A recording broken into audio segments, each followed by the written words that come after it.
Olá pessoal, tudo bem? Na aula dessa semana a gente vai falar sobre um tipo de consequência que é um pouco diferente da consequência que a gente veio estudando até então. A gente veio estudando a consequência reforçadora positiva, né? Nosso comportamento age sobre o ambiente, altera o ambiente, produz novos estímulos no ambiente e tende a aumentar de frequência, né, a partir da produção de certos estímulos que nós chamamos de estímulos reforçadores positivos. Acontece que além do reforço positivo, nós temos mais uma outra forma de controle do comportamento, uma outra forma pela qual os estímulos controlam o nosso comportamento, que a gente chama de controle aversivo. O controle aversivo, ele é gerado, né, são comportamentos que são produzidos, que tem uma relação de dependência, de contingência, com estímulos aversivos presentes no ambiente. Tá? O que são estímulos aversivos? São estímulos que criam a situação, criam a motivação para que o nosso comportamento seja emitido com a finalidade de retirar esse estímulo do ambiente.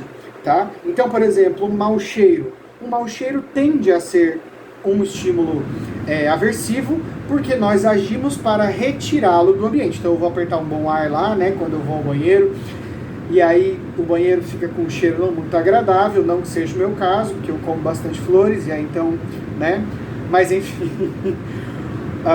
quando a gente sente um mau cheiro, a gente faz de tudo para retirar esse mau cheiro do ambiente. Então a gente vai tampar o nariz, a gente vai apertar um sprayzinho lá de bom ar, ou a gente vai chupar uma bala se for um caso de mau hálito, ou a gente vai virar o rosto se for o mau hálito do colega que está chegando até a gente, né? Nós vamos emitir comportamentos por conta, né, na relação com esses estímulos aversivos. Quando a gente emite comportamentos para retirar estímulos aversivos do ambiente, a gente está fazendo uma espécie de reforço, né? A gente está sendo reforçado de um jeito que a gente chama de reforço negativo. Qualquer comportamento meu que for bem sucedido em eliminar esses estímulos aversivos do ambiente vai aumentar de probabilidade no futuro quando a situação for similar.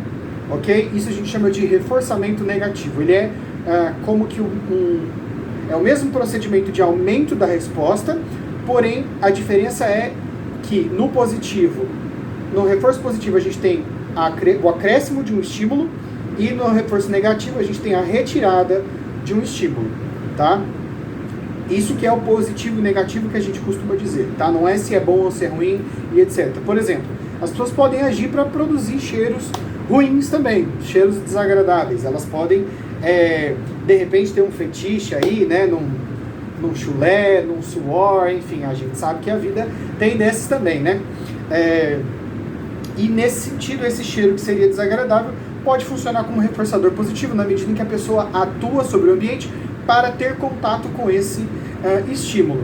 Veja, o que faz o estímulo ser aversivo, né, não é ele ser bom ou mal, as pessoas acharem ele bom ou mal, mas é a gente agir para retirá-lo do ambiente, portanto, ser reforçado negativamente, ou a gente agir para produzir esse estímulo no ambiente e ser reforçado positivamente. Então, controle aversivo são controles do nosso comportamento que envolvem a participação do estímulo aversivo. Tá? Aversivo vem de aversão, de repulsa, tá? De necessidade de eliminação daquele estímulo. Tá? Além do reforço negativo, nós temos outros dois tipos de consequências do nosso comportamento que são consideradas controle aversivo. Nós temos a punição positiva e nós temos a punição negativa, e além esses dois fazem a punição, né? E a gente ainda tem um terceiro tipo aqui, que é a extinção. Como que funciona isso, professor? A punição negativa, ou melhor, a punição positiva é a consequência do nosso comportamento produz um estímulo aversivo no ambiente. Tá? Nós agimos de uma determinada maneira e a consequência dessa ação é o acréscimo de um estímulo aversivo ao ambiente.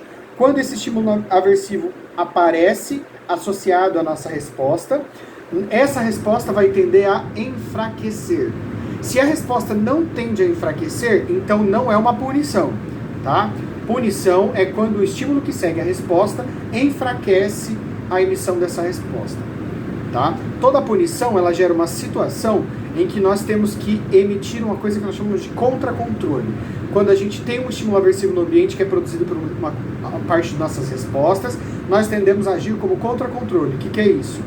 Tentar emitir respostas que vão evitar o estímulo aversivo de ser produzido, mesmo durante uma contingência punitiva. Tá? Durante a aula eu vou falar sobre alguns exemplos experimentais nesse sentido, mas na disciplina passada eu lembro que a gente já conversou sobre chupar uma bala, por exemplo, né? Para evitar o hálito do cigarro para as pessoas que fumam. Né? Isso é uma espécie de contracontrole, você vai tentar, né, eliminar o controle exercido pelo estímulo aversivo.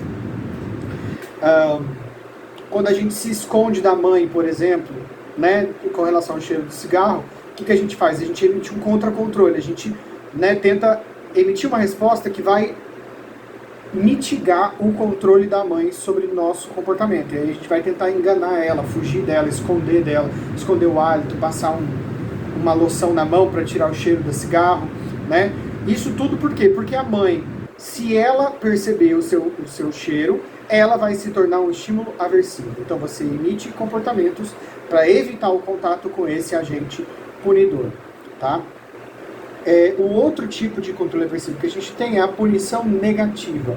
A punição negativa é quando a consequência do seu comportamento é a perda de um estímulo reforçador positivo, tá? Então, por exemplo, quando uma criança fica de castigo sem poder jogar o videogame ou sem poder brincar com os colegas porque não fez a lição de casa. Então ela não faz a lição de casa, ela emite outro comportamento, como por exemplo, ficar vendo televisão ao invés de fazer a lição de casa. A punição que ela vai sofrer é a retirada de um estímulo reforçador positivo. A mãe não vai bater nela, porque se ela bater seria uma punição positiva, né? Acrescenta um estímulo aversivo. Mas ao invés disso ela vai retirar o videogame, vai retirar o celular da criança, e a perda desse reforçador positivo como consequência de uma determinada resposta tem o efeito de punição negativa sobre essa resposta, caso essa resposta venha a diminuir de frequência no futuro em função dessa retirada do reforçador. Tá? Por último, a extinção é quando um determinado comportamento tem um histórico de reforçamento, né, mais contínuo, mais constante. Então é um comportamento que nós mantemos todos os dias, né, com frequência, ele sempre é reforçado, mas em um determinado momento esse reforçador para de ser produzido, mesmo quando você emite o comportamento. Quando há uma quebra nessa relação resposta-reforço, a gente vai sofrer um processo de extinção. Por exemplo, quando o botão da sua televisão, o botão do seu aparelho de ligar a televisão falha, né? Ou o botão de passar lá no controle remoto quebra. O que acontece?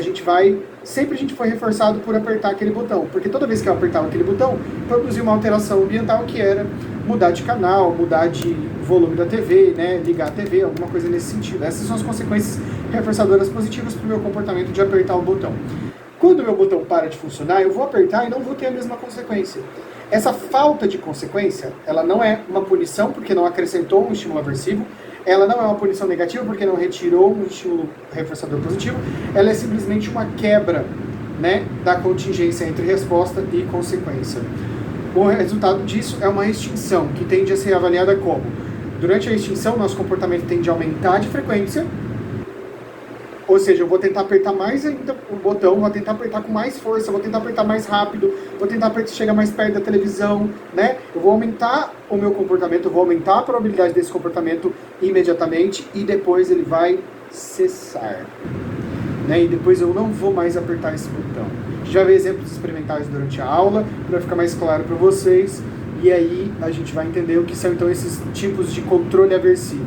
Reforço negativo, punição positiva, punição negativa e extinção, ok? Vejo vocês durante a aula. Não se esqueçam de ler o texto. Beijo!